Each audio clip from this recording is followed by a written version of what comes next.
Lake Kivu. A shimmering expanse of water stretching between Rwanda and the Democratic Republic of Congo. For generations, it has been more than just a lake, it is life itself. A lifeline for the village nestled on its shores, its waters provide fish, its breeze brings rain, and its presence shapes every story told by those who live here. But there is another story, a darker one. Passed down in whispers around the fire, it warns of the Muzimu Ndiba, the spirit of the depths. A guardian, they say, protecting the lake from greed and disrespect. If the balance of the lake is broken, the spirit awakens, dragging the guilty into its silent abyss. Most dismiss it as legend. An old tale told to scare children into obedience. But as the nets grow heavier and the fish more scarce, the warnings seem to echo louder. What happens when that balance is shattered? This is the story of a girl who dared to defy the warnings. A girl who thought the lake's depths held nothing but shadows. She was wrong. Welcome to House of Native African Tales, where stories of mystery, culture, and ancient wisdom come to life. If you love gripping tales from Africa's heart, don't forget to like this video, subscribe, and hit the notification bell. Let's dive into the curse of the silent depths. Generations ago, before the modern villages lined the shores of Lake Kivu, there was a time when the lake's waters were thought to hold not just fish, but secrets. In those days, the people lived in harmony with the lake, taking only what they needed and giving thanks for every catch. They believed the lake was alive, not just in its ripples or its reflections, but in the unseen depths where its true spirit dwelled. Among the villagers was an elder named Ndiba. He was not like the other men, who braved the waters in their boats. Ndiba's strength lay in his wisdom, his connection to the land, and the stories he carried. He had lived through droughts and storms, through seasons of abundance and scarcity. And in every hardship, the lake had provided. But Ndiba also carried a warning that had been passed down to him as a boy and that he now shared with the village. The lake has a guardian, Ndiba would say, his voice low and steady, as though speaking too loudly might wake something ancient. The Muzimu Ndiba. It is not a monster, but a keeper of balance. The lake gives generously, but it does not tolerate greed. If you take more than you need, if you upset the balance, the Muzimu will rise. And when it does, it will not show mercy. At first, the people listened. They respected Ndiba's wisdom and honored the lake. But time passed, and the memory of hardships faded.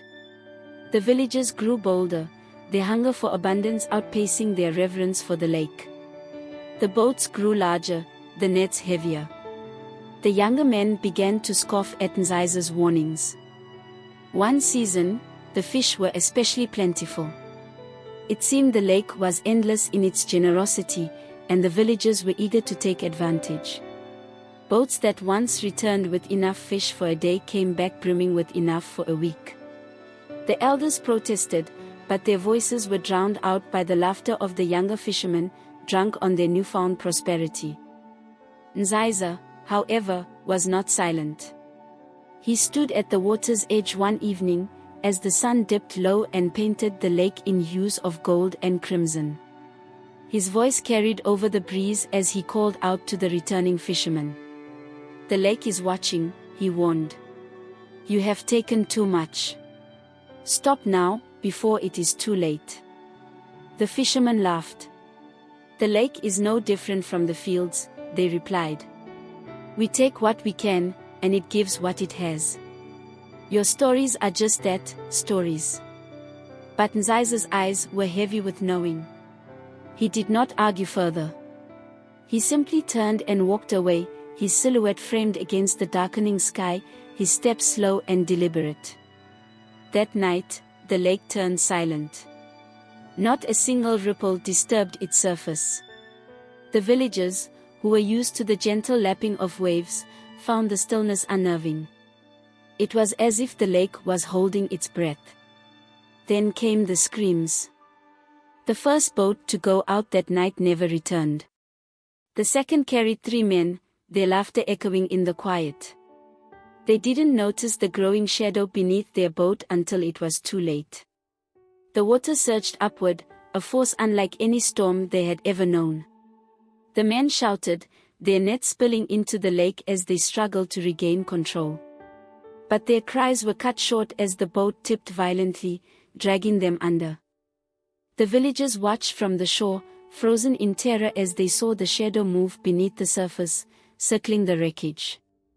And then it was gone, leaving nothing but silence and ripples that quickly faded. Ndiba was the first to speak the next morning. He gathered the frightened villagers and spoke in a voice that trembled with both fear and conviction. "The Muzimu has risen," he said. "It is not a story. It is a warning. Take only what you need, or the lake will take from you." From that day on, the village lived in fear of the lake's depths. The younger men who had once laughed at Ndiba's warnings now whispered his words to their children. The boats grew smaller, the nets lighter. The balance was restored, but the memory of the Muzimu Ndiba stayed vivid in their thoughts, a shadow over every fishing trip, a chill in every night breeze. And Ndiba's warning, passed down through generations, echoed still, "Take only what you need, or the lake will take from you." Amani was not like the others in her village. At 18, she carried a restlessness in her heart that made her stand apart. She often sat on the rocky shores of Lake Kivu, staring out at the horizon as if the answers to her frustrations lay somewhere beyond the water. The village had always been home to her, but it felt like a trap, a place where dreams were boxed in by tradition and survival. Her father, Kato, was her anchor. A respected fisherman, Kato had earned the admiration of the village for his skill and unwavering respect for the lake. He was a man of quiet wisdom, one who believed in the stories of the Muzimu Ndiba not out of fear, but out of reverence for the delicate balance between humans and nature. To Kato, the lake was a gift, but one that demanded humility. Amani, however, saw the lake differently. To her, it was both a promise and a problem. She admired her father's dedication, but she couldn't ignore the growing struggles around her. The village was changing. The fish seemed fewer, the seasons less predictable. The elders spoke of patience and faith, of waiting for the lake to replenish itself. But waiting, Amani thought, wasn't enough. One evening, after a meager dinner of boiled cassava and dried fish, Amani confronted her father. "Why do we keep living like this?" she asked, her voice sharp with frustration. "Why do we act like the lake controls us, instead of the other way around?" Kato looked at her with the calm patience he always carried. "The lake provides, Amani," he said.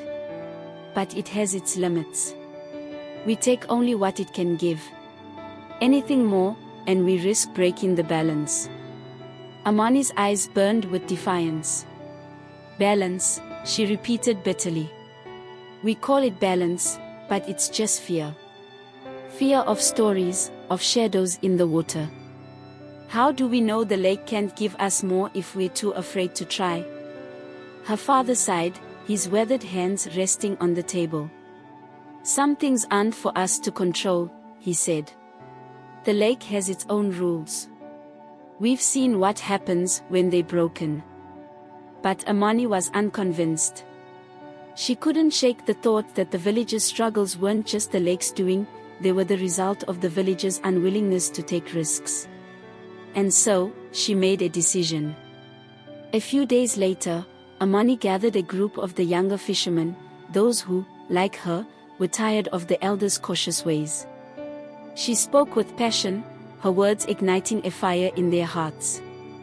"We've been living in the shadow of stories for too long," she told them. "The lake has more to give. We just have to be bold enough to take it." Her words were met with murmurs of agreement. The younger men, emboldened by her conviction, agreed to join her in fishing beyond the usual boundaries, into waters the elders had warned them to avoid. Cato protested when he heard of her plans, but Amani stood her ground. "I won't live my life in fear of legends," she said. "If we keep waiting, we'll starve." That night, under the cover of darkness, Amani and her group set out. The air was thick with tension as they rode farther than anyone had in years. The lake seemed to stretch endlessly before them, its surface calm but cold, as if it were watching. They cast their nets, and for a long moment, there was silence. Then, a pull. And another. Before long, the nets were heavy with fish, more than they had caught in months of cautious fishing. The men cheered, their laughter echoing across the water. Amani felt a surge of triumph. This was it. Proof that the old fears were nothing but superstition. The haul was enormous. When they returned to the village at dawn, dragging their overflowing nets, they were greeted with astonished cheers. The elders looked on in silence, their faces shadowed with unease, but the rest of the village erupted into celebration. That day, the lake provided enough to feed everyone, with plenty to sell at the market. For the first time in years, there was laughter, hope, and the promise of prosperity. But not everyone was convinced that this triumph came without a cost. One of the fishermen, an older man who had reluctantly joined the expedition, spoke in hushed tones of something he had heard during the night. "There was singing," he said, his voice trembling. "Not from the boats. From the water." It was low and mournful, like a lament. The others laughed nervously, dismissing his words as the imaginings of an old man. Even Amani brushed it off, telling herself it was nothing more than the wind playing tricks. But in the back of her mind, she couldn't quite shake the memory of the lake that night, how still it had been, how it seemed to breathe beneath them. As the village celebrated, the lake remained silent. Its surface, calm and glassy, reflected the rising sun. But beneath the cheers and the laughter, an unease began to stir, like a whisper carried on the breeze. A whisper that hinted at consequences yet to come. In the days that followed Amani's bold expedition, the village seemed to burst with life. The once barren market was overflowing with fresh fish, their silver scales shimmering under the sunlight. The laughter of children echoed through the narrow paths, and for the first time in years, no one went to bed hungry. It felt as though the village had turned a corner, casting off the shadow of hardship. Amani basked in the pride of what she had done. Her name was on everyone's lips, a hero who had challenged the old ways and won. Even her father, Cato, though still uneasy, could not deny the change. For a moment, it seemed the lake had given up its secrets, rewarding their courage with abundance. But then the lake began to change. It started small. Fishermen who left their nets in the water overnight returned to find them torn apart, as if by unseen hands. At first, they blamed rocks or the weight of the heavy catches, but the damage grew stranger. Nets were shredded into fine threads, too precise to be accidental. Then came the stories. Fishermen whispered of glowing eyes beneath the water, watching them as they cast their lines. Some described them as faint and distant, like fireflies trapped beneath the surface, while others swore they were close enough to see the light ripple through the water. A few men refused to return to the lake at night, their fear too great to ignore. And it wasn't just the fishermen. Livestock, which had always grazed by the lake and drank from its waters, began to act strangely. Cows that once wandered to the shoreline now stopped short, lowing nervously and refusing to approach the water. Goats stamped their hooves, pulling away from their handlers when led too close. Even the birds, which had always flocked to the lake at dusk, seemed to find other places to roost. The village, once so lively, grew quiet as unease crept in like a fog. Whispers spread among the elders, their faces lined with worry as they recalled Nzai's warnings. But the younger generation, emboldened by their recent success, dismissed the stories as fearmongering. A meeting was called in the village square, where the elders gathered to address the growing tension. Kato, his voice steady despite the murmurs around him, spoke first. "The lake is speaking to us," he said, his tone heavy with meaning. "It gave generously, but now it warns us. We must listen before it is too late." Amani stood among the crowd, her frustration mounting as the elders repeated the same cautions they had always given. She stepped forward, her voice sharp and defiant. "We've lived in fear of these stories for too long," she said, her gaze sweeping over the crowd. "The lake is not alive. It doesn't warn or punish. These are just superstitions used to keep us from trying harder, from building a better life. Look at what we've achieved. The fish are plentiful because we dared to go further. And now you want us to stop because of torn nets and frightened goats?" Her words drew murmurs of agreement from some of the younger villagers, but the elders were unmoved. One of them, a woman named Amahora, spoke next. Her voice was soft but carried the weight of years. "You do not understand what you are saying, Amani. The lake is not just water and fish. It holds a balance that we cannot see but must respect. If we push too far, it will push back." Amani shook her head, unwilling to back down. "And if we stop now, what happens? We go back to struggling, to starving. I won't let that happen." The crowd was divided, voices rising in argument as the meeting dissolved into chaos.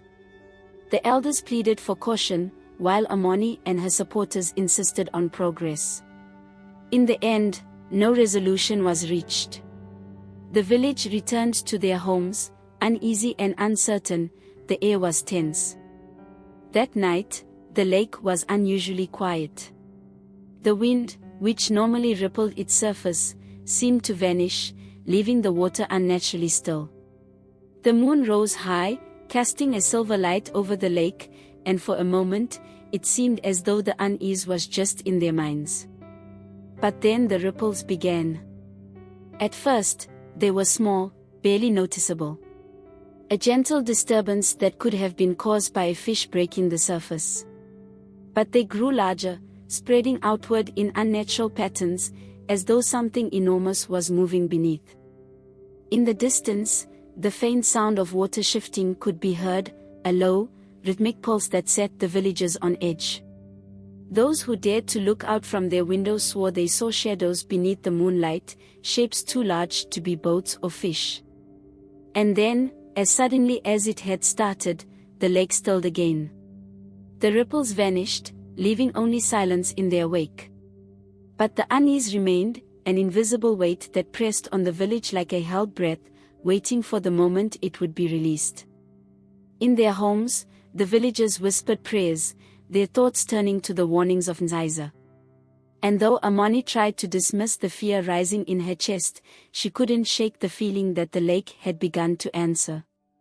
The night was cool, the air carried the damp smell of water and the distant hum of insects. Amani stood at the edge of the lake, her hands gripping the oar of her father's old boat.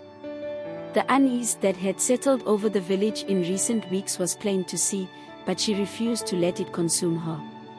Prosperity, she thought, was just another night away. This time, her father, Kato, had reluctantly agreed to join her. Despite his reservations, he couldn't let her go alone.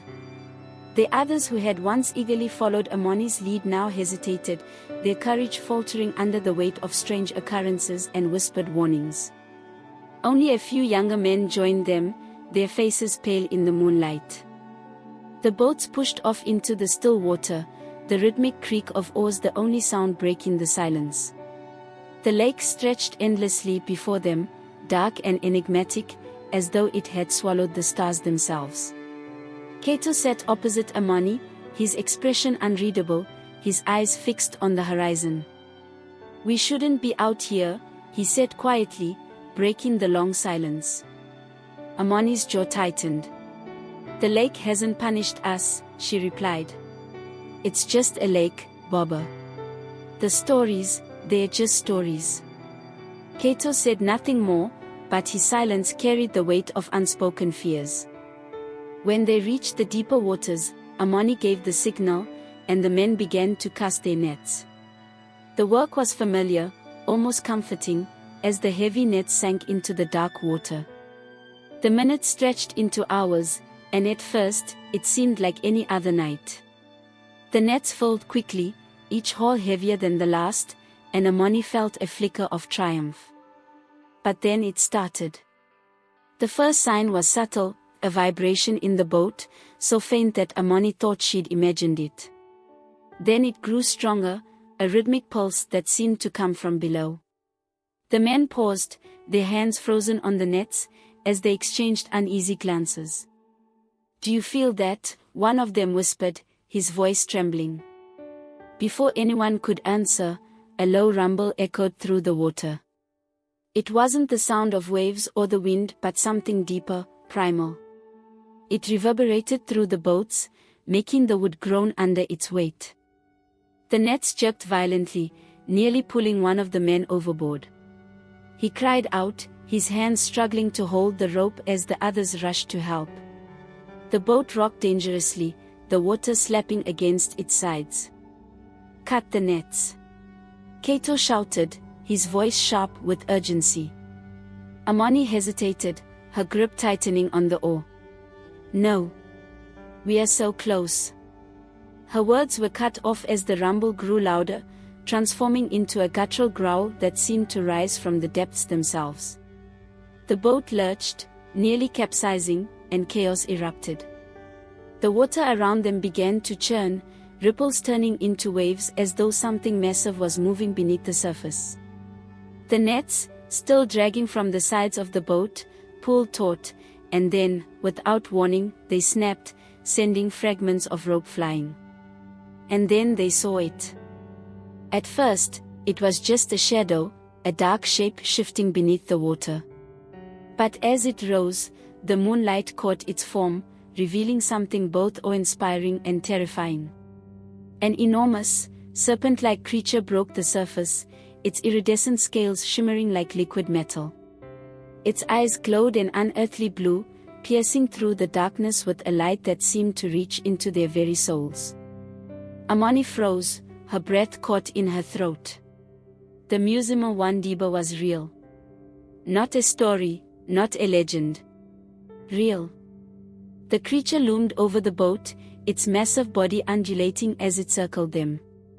It let out a sound, a deep, resonant growl that vibrated through the air and water alike. The men clung to the sides of the boat, their faces pale with terror, as the monster's gaze fixed on them. Then it struck. With a sudden, violent surge, the creature lashed out, its massive tail smashing into the side of the boat. Wood splintered, water surged over the edges, and the men were thrown into the lake. Amani surfaced, gasping for air, her ears filled with the roar of the water and the panicked shouts of the others. She turned just in time to see the creature rise again, its glowing eyes locking onto her father. Kato was treading water, his face calm but resolute as he looked at his daughter one last time. The Muzimu moved with terrifying grace, its coils wrapping around him as it dragged him beneath the surface. "Baba!" Amani screamed, her voice raw with desperation. She swam toward where he had disappeared, her arms slicing through the water, but it was too late. The lake was already still again, its surface unbroken, as though nothing had happened. Strong hands pulled her onto another boat, one of the younger fishermen who had managed to escape the chaos. Amani collapsed on the deck, her chest heaving with sobs as she stared at the water. The Muzimu Ndiba was gone, but its essence remained, a silent reminder of the warnings she had refused to heed. That night, as the boat carried her back to the shore, Amani's mind was a whirlwind of grief and disbelief. The lake had taken her father. The balance had been broken, and the price was far greater than she had ever imagined. Amani returned to the village as a shadow of herself. The fire in her eyes was extinguished, replaced by the weight of grief and guilt that bore down on her like the very lake she had defied. Her father was gone, and the lake had claimed him in a way that left no room for doubt. The Muzimu Ndiba was real. It was not a tale spun to frighten children, nor a relic of the past. It was a force, ancient and unyielding, awakened by their greed. The villagers were waiting for her at the shore. They had seen the wrecked boat, the pale faces of the men who had survived, and the empty seat where Kato should have been. Whispers rippled through the crowd, their words sharp and accusing. She defied the lake. She led them into cursed waters. Now the lake is angry. The elders stood at the forefront, their faces lined with sorrow and reproach. Amahora, the oldest among them, stepped forward, her voice trembling with both grief and resolve. "You were warned, Amani," she said. "The lake's balance is not to be disturbed. Now you have awakened its wrath, and we all will pay the price." Amani opened her mouth to speak, but the words caught in her throat. What could she say? That she had acted out of desperation? That she had believed the stories were just myths? None of it mattered now. The villagers' anger swelled, and their fear turned to blame. "You brought this upon us," one man shouted. "The lake will take more if we do nothing," cried another. Amani took a step back, her chest tightening. She wanted to defend herself, to explain, but the truth was clear even to her. She had broken the balance. She had thought herself above the lake's laws, and now the price was too high to bear. Amid the chaos, an old name surfaced in her mind, Momekeza. Momekeza was a reclusive shaman who lived on the outskirts of the village, near the dense thickets that bordered the lake. She was a figure of mystery, respected and feared in equal measure, known for her deep connection to the spiritual world. If anyone could help Amani, it was her. Without a word to the angry villagers, Amani turned and fled, her feet carrying her toward Momekeza's dwelling. The path was narrow and overgrown, the shadows of the trees pressing in around her, but she didn't stop. She didn't even pause to catch her breath until she reached the small hut nestled beneath the towering trees. Momekeza was waiting for her. The old woman sat cross-legged on a mat, her gaze steady and knowing. Her hair was silver, her skin weathered, but her eyes held a sharpness that seemed to pierce through Amani's very soul. "You have come seeking answers," she said simply. Amani fell to her knees, tears streaming down her face. "I didn't mean for this to happen," she whispered. I thought it was just a story. But now my father is gone, and the lake." "The lake is alive," Momekeza interrupted. Her voice was calm but firm, carrying the weight of unshakable certainty. "It has always been alive. And now it is wounded. You have torn at its balance, and it has responded." Amani sobbed, her guilt pouring out in waves. "What can I do? Please, tell me. How do I stop this?" Momekeza regarded her for a long moment before rising to her feet. She beckoned Amani to follow her into the hut. Inside, the air was filled with the strong scent of burning herbs, and the walls were lined with symbols and objects of spiritual significance. At the center of the room was a low table, upon which lay a shallow bowl filled with water. "If you wish to understand the lake," Momekeza said, "you must see it as it truly is. Not with your eyes, but with your spirit." She gestured for Amani to sit, then began a ritual. She chanted in a low, melodic tone, her hands moving over the bowl as the water began to ripple. Amani watched, mesmerized, as the ripples grew into images, dark shapes that seemed to pull her in. The world around her faded, and suddenly, she was no longer in the hut. She was in the lake itself, submerged in its depths. The water was cold and vast, stretching endlessly in every direction. And then she saw it, the Muzimu Ndiba. The creature moved through the water with a grace that belied its size, its glowing eyes fixed on her. But there was no malice in its gaze. Instead, Amani felt something she hadn't expected: pain. The creature's movements were labored, its scales dull in places where they had once shone. In that moment, the lake spoke to her, not in words, but in feelings, images, and understanding. She saw the years of harmony, the careful balance that had allowed the village to thrive. She saw how greed had tipped that balance, how every broken rule had cut into the lake like a wound. The Muzimu Ndiba was not a monster.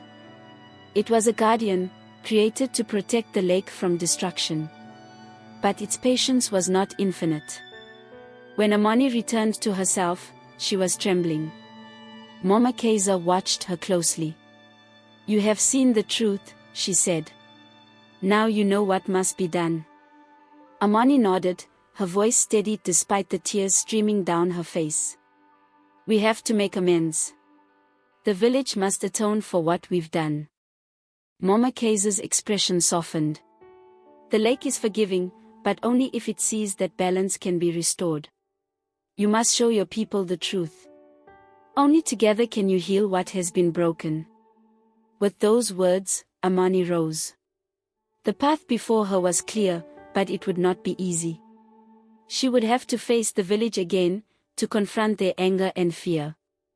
But this time, she carried with her the wisdom of the lake, and the determination to make things right. Amani returned to the village as the sun began to set, her heart heavy with the burden of what she needed to do. The familiar paths felt foreign under her feet, and the air brimmed with tension. The villagers, still reeling from the loss of Kato and the strange occurrences surrounding the lake, turned to her as she entered the square. Their gazes were sharp, filled with a mix of fear and resentment. The murmurs began almost immediately. Whispers of blame, accusations hanging in the air like storm clouds. Amani raised her hands, her voice steady despite the tremor in her chest. "Please, let me speak," she said. The crowd quieted, though the silence felt as hostile as the words they had been muttering moments before. Amani took a deep breath, her words measured and deliberate. "I was wrong," she began, her voice carrying across the square. "I thought I could defy the lake's balance. I thought the stories were just myths, and that we could take what we wanted without consequence. But I see now that I was blind to the truth of what the lake is and what it means for us." Her words persisted, unspoken tension filling the silence, and the villagers listened, their anger tempered by the sincerity in her voice. She told them everything, of the creature she had seen, of her father's sacrifice, and of the vision that had shown her the lake's pain. "The Muzimu Ndiba is not our enemy," she said. "It is the lake's guardian. It has protected us for generations, but we have broken the balance. It is not too late to make things right, but we must act now. Together." For a moment, no one spoke. The villagers exchanged uncertain glances, their fear and skepticism battling with the hope that perhaps there was a way to end this nightmare. Finally, Amahora, the eldest among them, stepped forward. "What must we do?" she asked, her voice trembling. Amani swallowed the lump in her throat, relief mingling with the enormity of what lay ahead. "We must show the lake that we understand. That we are willing to give back, to restore what we have taken. Mama Kaiser has taught me the ritual of atonement, an ancient practice our ancestors used when they sought the lake's forgiveness." The villagers, one by one, began to nod. Fear still shone in their eyes, but now it was joined by a glimmer of resolve. They followed Amani to the edge of the lake, carrying with them offerings, small but meaningful gifts that symbolized gratitude and respect. Pieces of jewelry, tools, and carvings crafted by hand, each item a token of the village's acknowledgement of the lake's power. As the moon rose high above the water, the villagers gathered in a semicircle along the shore. Amani, standing at the center, recited the ancient incantation Mama Kaiser had taught her, her voice steady and clear. The air seemed to shift, growing heavier as the words carried over the water. One by one, the villagers stepped forward to place their offerings into the lake. The items sank into the depths without a sound, as though the lake itself was accepting them. The silence grew profound, the night stillness punctuated only by the soft lapping of the water. Then, the lake stirred. A ripple spread from the center, faint at first, but growing stronger. The villagers froze, their eyes wide as the water began to churn. And then, it appeared. The Muzimu Ndiba rose from the depths, its massive, shimmering form illuminated by the moonlight. Its glowing eyes swept over the gathered crowd, its presence both terrifying and awe-inspiring. The villagers held their breath, some clutching one another in fear, but the creature did not attack. Instead, it let out a sound, a low, haunting melody that seemed to resonate in their very bones. It was not a cry of anger but a song of acknowledgement, a sound that spoke of ancient understanding and guarded acceptance. The villagers stood transfixed, tears streaming down some of their faces as they realized the enormity of what they were witnessing. And then, as suddenly as it had come, the creature sank back into the depths. The water stilled, its surface smooth and reflective once more.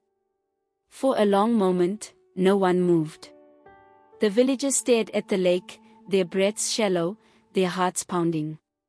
But there was a calmness now, a sense of peace that had been absent for weeks. The lake had returned to its serene state, its forgiveness unspoken but understood.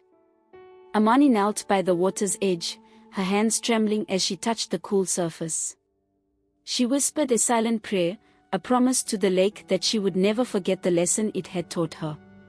Behind her, the villagers began to gather, their unity stronger than it had ever been.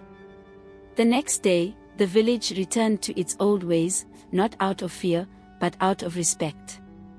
The fishing boats ventured only as far as they needed, the nets cast with care and humility. And though the lake remained quiet, its stillness carried a sense of watchfulness, a reminder that the balance had been restored but could just as easily be broken again. Amani, now a leader in her own right, became the voice of the lake's wisdom.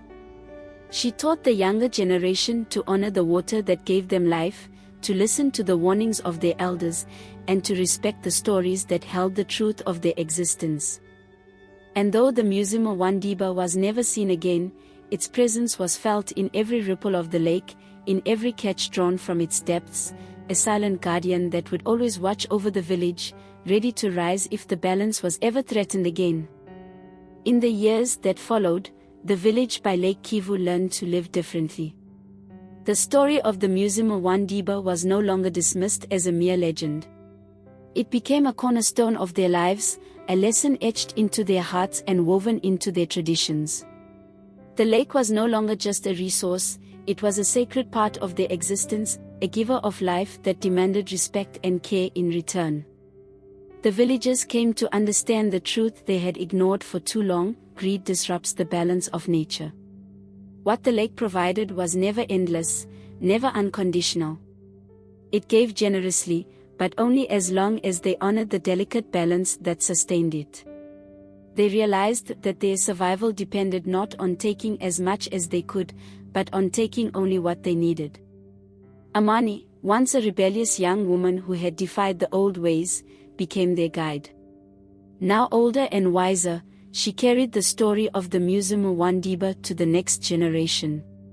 She would gather the children by the shore, her voice steady and calm as she recounted the events that had nearly destroyed their home.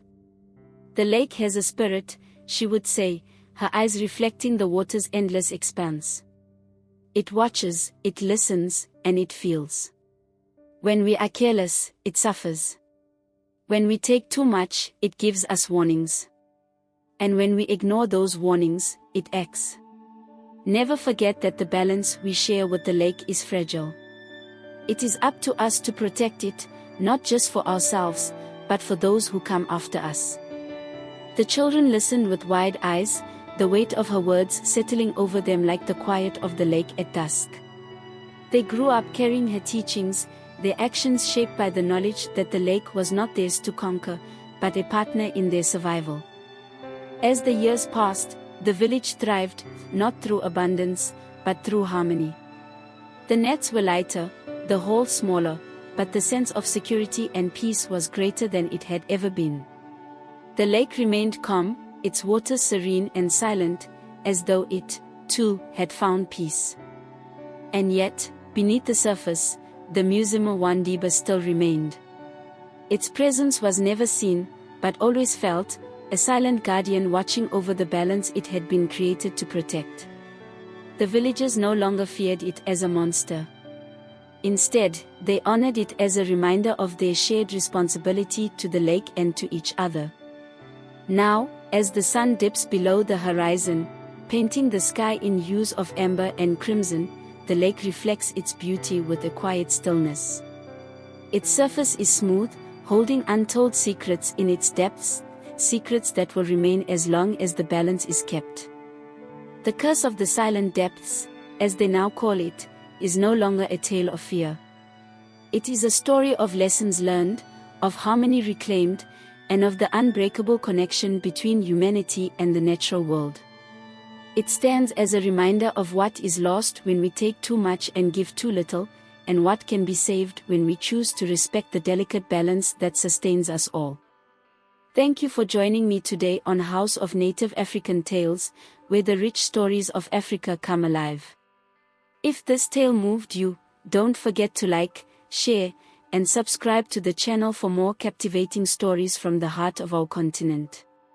Hit the notification bell so you never miss a new story. Together, let's keep these traditions alive, one tale at a time.